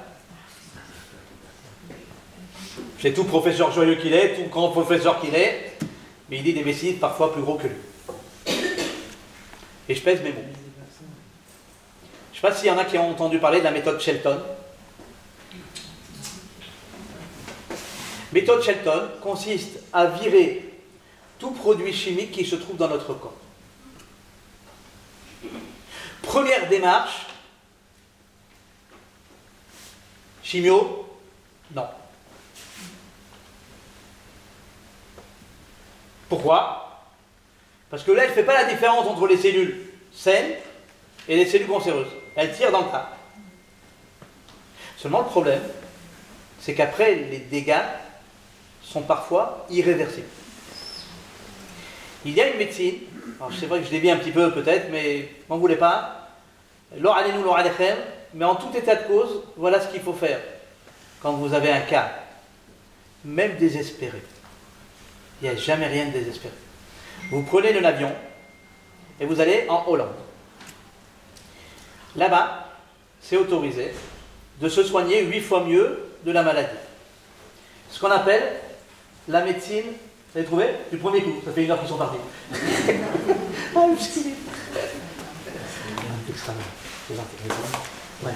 La médecine orthomoléculaire. Orthomoléculaire veut dire qu'à partir du moment où je vais mettre dans mon corps des produits qui sont fabriqués par le corps, il ne peut pas y avoir d'effets secondaires. Aux surprises, naturellement c'est le professeur Lévy comme d'habitude, lui chantait à l'époque, il y a quelques années dans le Beth Amikdash. Maintenant, Baruch Hashem, il fait un travail exceptionnel aux États-Unis. Le professeur Lévy, il a donc peut-être découvert, on va dire découvert, plus ou moins. Et bien, lorsque l'on fait des intraveineuses de vitamine C dans notre corps, il ne peut pas y avoir, bien sûr à des doses qu'on ne va pas décider, c'est eux qui décident, il ne peut pas y avoir d'effet secondaire. Résultat des courses, on soigne 800 fois mieux le cancer en Hollande qu'en France. Un cancer coûte 250 000 $ en médicaments, en moyenne. Les labos pharmaceutiques, aujourd'hui, c'est la 3e puissance mondiale, non pas en chiffre d'affaires, mais en marge nette. Après l'armement, la 2e, pardon, après l'armement, et vous allez être surpris, les régimes alimentaires. Nous, on n'utilise même pas le mot régime, on n'est pas embêté. Une autre surprise, c'est que les médecins arabes algériens sont parmi les plus grands spécialistes de cette médecine. Je les ai appelés, je les ai invités à Jérusalem, je les ai invités à Yerushalayim. Je n'ai pas encore eu de réponse, mais ils ont eu la gentillesse de m'envoyer un petit livre sympathique de 2000 pages. En sens, j'en suis qu'à 700 pages, je n'ai pas tout lu, mais en tout état de cause, c'est quelque chose d'exceptionnel. Donc dans ces cas-là, vous appelez les Chabad. Vous savez, on a perdu encore un grand tzaddik cette année. Rav Moyal de Kiryat Gat, Alav Shalom. Et le Rav Lasri, il est allé le voir quelques jours avant sa mort. Rav Lasri, c'est un tueur de rire, c'est un conférencier hors pair.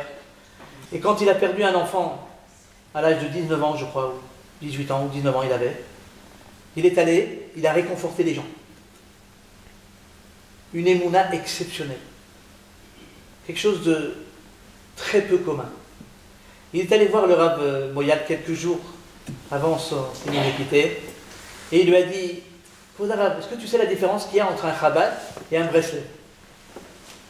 Il a regardé et il a souri. C'est exceptionnel. Il dit, regarde, le Breslev, il trouve toujours un point positif chez le juif. Et le Chabad, il trouve toujours un juif dans un point du monde. Regardez comme c'est joli. Vous voyez, cet humour-là, on a le droit de le faire. On se moque de personne. C'est tellement vrai. Et bien le Rav, il l'a fait sourire. Je ne sais plus comment on dit le sourire en hébreu. Vous savez les enfants ou pas? Ah, classe. Alors, Rio. Rio, il est bien lui. T'as pas été d'israélien pourtant? Non. Et comment tu l'écris? Je me rappelle plus. C'est fait. Arrête au milieu, commence pas si vite. Rio, oui. Regardez, on dit Rio. On l'écrit Chet Veyoud. Ça fait déjà un premier mot qu'on a compris. C'est Chai, la vie. C'est bizarre, c'est un hasard naturellement. Et après? Voilà. Ah, un seul, on va pas la faire. Vav Vechaf. Vav c'est 6 en valeur numérique. Chaf c'est 20, ça fait 26. 26, c'est quoi? Le tétragramme, la mesure de Rachamim, de miséricorde à Kadosh Baruch Hu. Regardez ce qui est extraordinaire. C'est que, a priori, si je sais que je remercie le bon Dieu pour les bonnes choses comme pour les mauvaises choses, comme pour les mauvaises comme pour les bonnes, ça c'est facile à dire. Mais à intérioriser, ça passe peut-être la émouna. Maintenant, regardez ce qui se passe. Quand on va réconforter une famille en Abelout, on va dans les Shiv'a. Les 3 quarts du temps, on dit on va aller les réconforter. Qui c'est qui réconforte qui? Les 3 quarts du temps, c'est eux qui nous donnent du courage. Ah, ce qu'elle dit, comment ça se fait? Et remarquez ce qui est extraordinaire, comment Kadosh Baruch Hu, il fait les choses. Kadosh Baruch Hu, il va obliger le cerveau de la personne qui a eu ce malheur à fabriquer des endorphines. Les endorphines, c'est comme l'équivalent de la morphine, sans les effets secondaires, tertiaires et quaternaires. Donc, premier but des endorphines, c'est d'alléger la souffrance. Et vous allez bien comprendre que chez eux, puisqu'il y a eu souffrance, il y a fabrication d'endorphines, alors que chez nous, il n'y a pas fabrication d'endorphines. C'est la raison pour laquelle, c'est plus facile pour eux de nous réconforter. Vous voyez comment les choses elles sont faites? C'est exceptionnel. Voilà. Je vais finir, ne m'en voulez pas parce que je commence un petit peu à fatiguer. S'il y a des questions, je voudrais y répondre. Et après, je vais avoir besoin de votre aide pour finir le prochain livre qui demande encore presque 3 mois de travail. Est-ce qu'il y a des questions? Est-ce que vous avez appris des choses déjà? Oui. Hein? Donc je ne suis pas venu pour rien. Merci, ça fait plaisir. La viande, on la cuit comment la viande? Toujours pareil? Il n'avait pas les yeux derrière la tête. Je réponds à madame. Je suis désolé. Est-ce qu'on peut associer les œufs avec les féculents? Pardon? Est-ce qu'on peut associer les œufs avec les féculents? Et est-ce qu'on peut associer donc les fromages avec les féculents? Est-ce qu'on peut faire un gratin de finois? Est-ce que c'est bon? C'est gratin de finos avec les fromages, c'est ça? C'est la crème fraîche et le...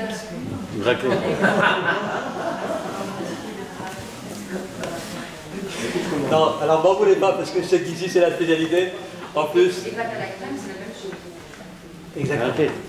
L'idée en fait, je vous ai dit tout à l'heure, professeur Joyeux, j'allais le critiquer un petit peu. Je vais me gêner. C'est pas grave parce qu'il fait tellement de belles choses qu'on va également commencer par la critique et après on finira par quelque chose d'exceptionnel. Puisque grâce à lui, grâce à ses recherches, des milliers de juifs francophones, quand je dis des milliers, c'est vraiment des milliers et des centaines de milliers, ont arrêté totalement le lait, le fromage et le yaourt de la vache. D'accord? De la vache. Concrètement, vous avez déjà vu un veau à la naissance? Pèse combien? 30 kilos. Oui, 30. Allez, 30. D'accord, Michel Verne. Au bout d'un an, combien? Environ 300. Et c'est un petit, hein. Sinon il peut atteindre les 400 et les 450. Un petit bonhomme. Bon, au prochain, ceux qui connaissent Extréma, puisque j'étais hier à Extréma, enfin même ce matin, le fils de monsieur de l'auberge de Navet, justement il avait un petit garçon, et mardi c'est la Brit Mila. Donc ceux qui connaissent et qui ont envie d'aller à la Brit Mila, ils peuvent y aller. Donc c'est Mazal Tov pour eux. Parce que au prochain, ils nous reçoivent toujours de manière extraordinaire.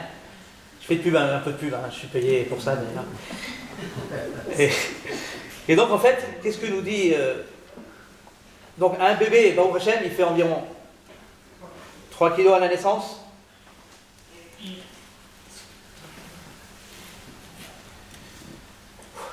3 kilos au bout d'un an. S'il y en a qui me disent 30 kilos, j'en mets une dizaine. 8, 10 kilos. D'accord? 10 kilos. En moyenne. En fait, il y a des facteurs de croissance qui sont en ordre. Vous remarquerez que quand on fait chauffer le lait, en haut, vous avez une crème jaune. Cette crème est cancérigène. Officiellement cancérigène. D'accord? Ce qui veut dire quoi? Ce qui veut dire que lorsque vous faites la comment ça s'appelle? Pour enlever les bactéries là. La stérilisation. D'accord? Normalement, on ne devrait pas dépasser les 95 degrés. Aujourd'hui, dans le monde, ça se fait en 3-4 secondes, maxi, à 140 degrés. Donc en fait, au-delà de 95 degrés, vous perdez tout. Effectivement, vous tuez les bactéries, mais par contre, vous ne tuez pas les facteurs de croissance qui se trouvent dans cette crème jaune. Ils sont au nombre de 3.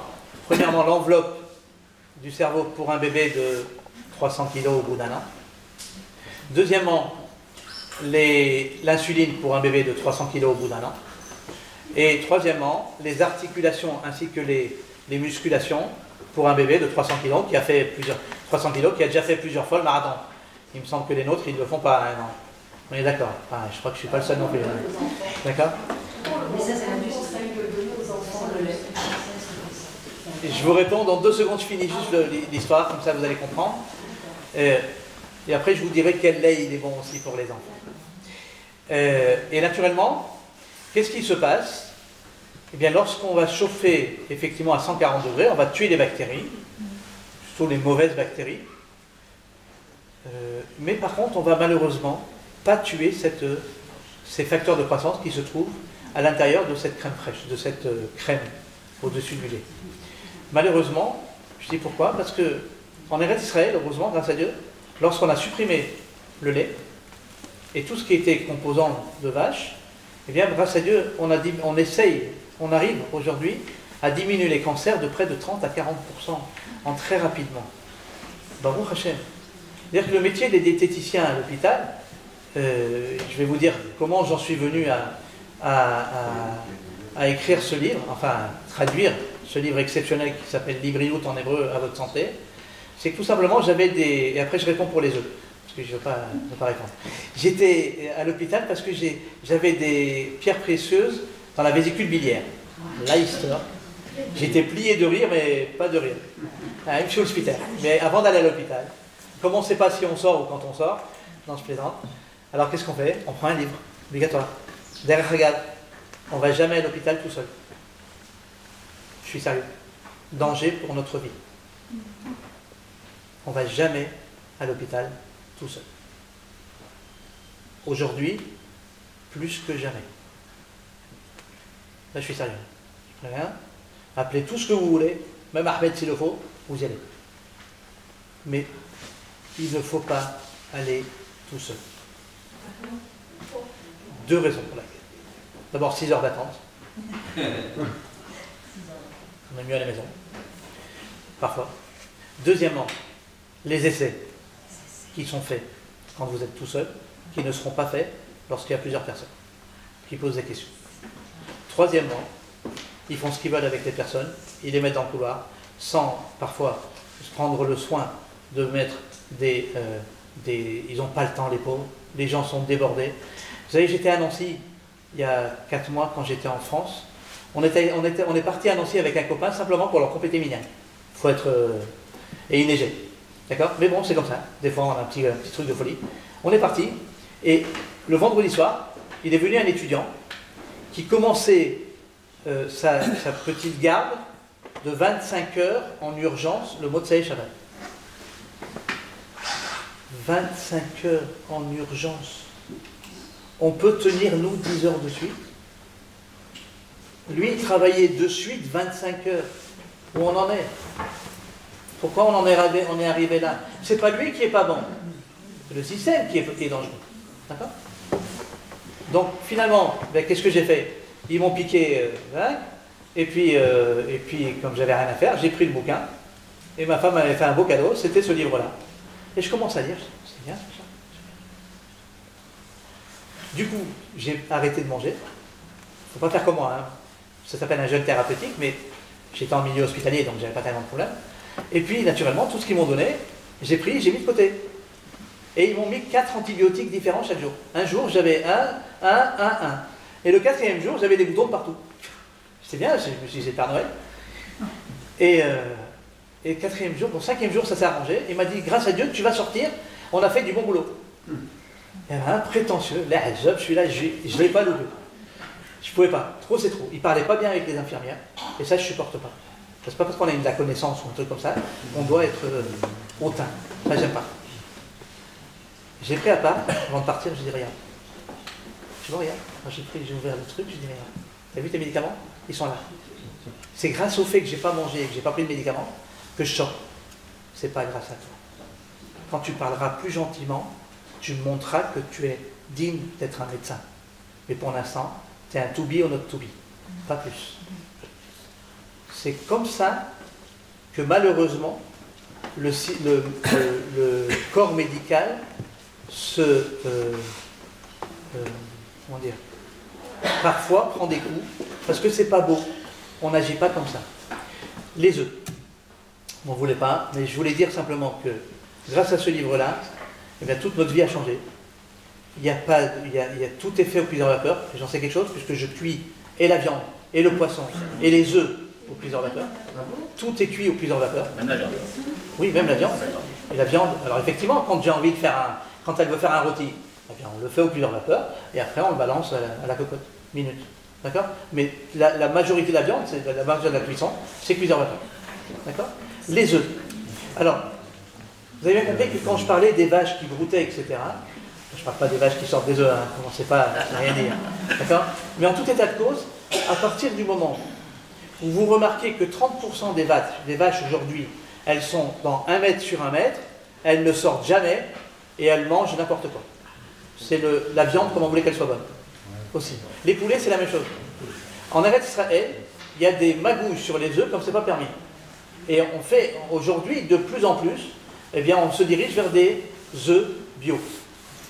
C'est quoi le bio? En 2 mots. Dans 10 kilos de bio, vous mettez 1 gramme de non bio, vous avez enlevé l'effet des 10 kilos de bio. Je répète, 10 kilos de bio. Vous mettez 1 gramme de non bio, vous avez supprimé l'effet positif du bio. Je ne m'étale pas dessus, simplement vous comprenez. Tu as un champ de 1000 mètres carrés. Tu as un autre champ de 1000 mètres carrés, l'un est à côté de l'autre. Le tien, il est bio, le sien n'est pas bio. D'accord? Donc, les 2 champs sont là, il y a un vent d'est qui arrive et qui prend les pesticides de ce champ-là et il les balance sur ton champ, sur son champ. Est-ce que son champ, il est bio? Donc, le conseil que je vous donne, et quand je viens en France, je vous promets que, parce que je suis dans le 94, eh bien, je vais toujours voir moi-même, sur le terrain, comment c'est fabriqué. Si vous êtes mis tous sous serre et qu'il n'y a pas d'autres champs à côté où il y a des exploitations, vous êtes tranquille, vous pouvez prendre ces aliments bio. Ces aliments bio, sachez que même s'ils sont plus chers, ils vous permettent de récupérer plein de choses. Par exemple, la carotte, vous allez enlever la peau. Par exemple, l'orange, vous récupérez la peau pour faire des confitures, etc., etc., etc. Mais sachez qu'on se sent beaucoup mieux, mais il faut vérifier. Naturellement, ce n'est pas Natural Bar qui va vous donner ces vérifications. Pour finir, parce que je pense que... Vous deviez donner le lait. Pour les enfants, quel lait on propose? Alors, le lait, effectivement, vous allez essayer d'associer. Alors, je ne me rappelle plus, il y a 2 laits qui sont excellents pour les enfants, mais en petite quantité. C'est le lait d'amande et le lait de châtaigne. Il me semble que c'est le lait d'amande le soir, parce que ça les endort plus facilement. Mais je ne suis pas sûr à 100%.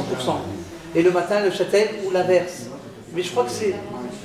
J'ai dit allergique au lait de vache et c'était le lait d'amande le soir. Le lait d'amande le soir. Donc, pour une fois, je ne me suis pas trompé, c'est bien malin. Donc voilà, ça, mais il n'y a pas besoin des grosses doses, je crois. Les enfants, les bébés qui ont parfois des rejets, c'est pas forcément dû au lait, c'est peut-être dû parfois à la vitesse à laquelle vous lui donnez le lait. Vous ne vous arrêtez pas suffisamment. De temps en temps, il faut lui enlever la bouteille et ensuite lui remettre. Mais si tout le temps vous voulez... c'est pas énorme. Donc il faut faire doucement. Quand vous voyez qu'il a des rejets, il faut essayer de donner du lait moins rapidement. Je peux me permettre de conseiller de donner.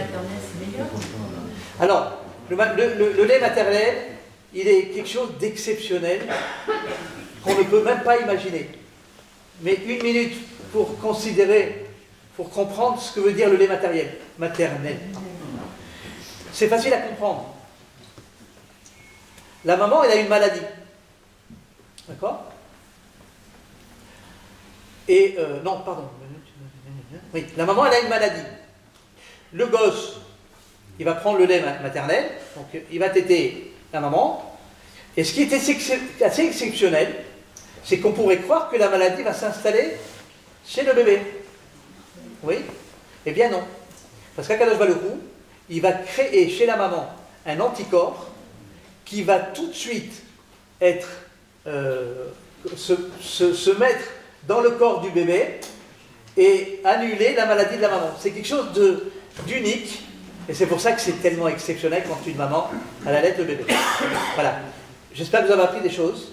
C'est sûr qu'on peut rester encore longtemps pour d'autres sujets, mais... Le lait de soja. Le lait de soja, je ne sais pas, d'après ce que j'ai pu comprendre, c'est pas le même qu'en Chine, donc attention.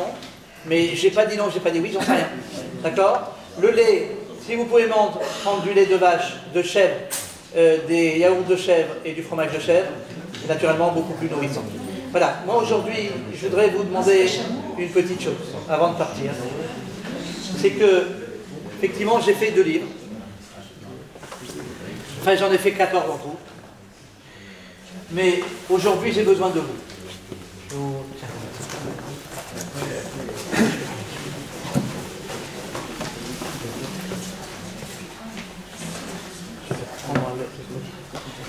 Tu peux prendre le livre.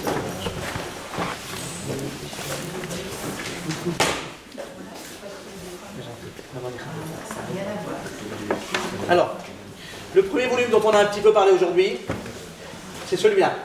Alors, dans celui-là, Rachel Yahalom, qui est qui a 83 ans et qui a 43 ans de naturopathie derrière elle. Depuis 20 ans, elle va chez les personnes âgées dans les maisons de vieillesse, maisons de retraite, je vais vous appeler ici, je ne sais pas comment vous dites, et elle soigne gratuitement les personnes âgées.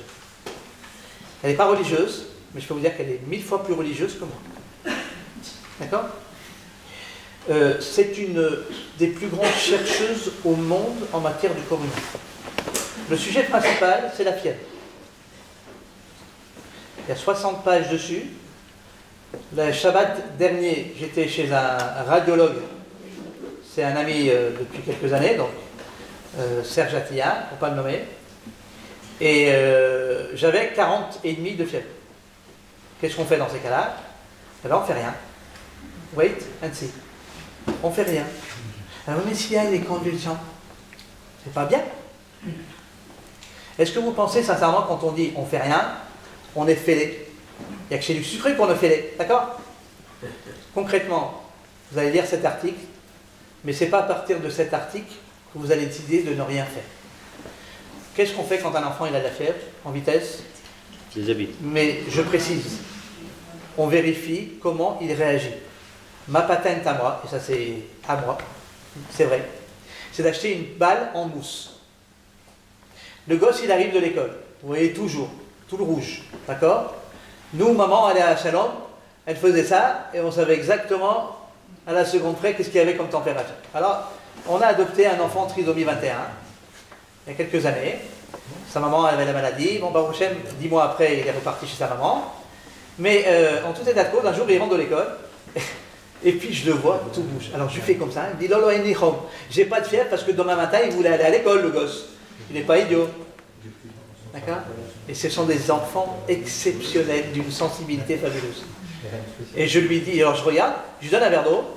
Et je lui dis Noam, un bain. Ça, la médecine française et américaine l'interdisent. Oui. Mais le bain 40,5, il faut que ce soit impérativement 2 degrés en dessous. Et il ne faut pas que ce soit un demi au-dessus ou un demi en dessous. Dans les deux cas, vous risquez des convulsions. On ne s'amuse pas. Cette phrase-là est répétée 10 fois dans les 60 pages. On ne s'amuse pas avec ça. Mais en tout état de cause, 2 degrés en moins, 38,5. Et on prend la balle et on commence à lui jeter dans le bain. Le problème, c'est qu'il y avait plus d'eau par terre. Je me suis cassé la figure. Et lui, il s'est éclaté de rire. Vraiment. Mais Baruch Hashem, quand il s'éclate de rire, vous savez que le lendemain, ils ont tous 37 de fièvre. Qu'est-ce qu'on fait? Il a fini le bain. Alors on dort avec lui. L'heure d'après, il faut le réveiller. Et lui expliquer comme à un adulte. Il ne faut pas que tu le déshydrates. Je te donne un verre d'eau, tu le bois et tu te rendors. 1 heure après, un verre d'eau. 1 heure après, un verre d'eau et un bain. Mais aux surprises, la fièvre, elle est déjà à 39. Donc le bain, il va être à 37. D'accord? 1 heure après un verre d'eau, 1 heure après un verre d'eau. Après, c'est fini. La fièvre, dans 99% des cas, elle tombe naturellement à 37. Et quand j'étais chez Serge, eh j'avais 40,5 de fièvre, au moins, parce que vraiment, j'étais pas bien. Qu'est-ce que j'ai fait? J'ai pas mangé Shabbat. C'est où est le problème?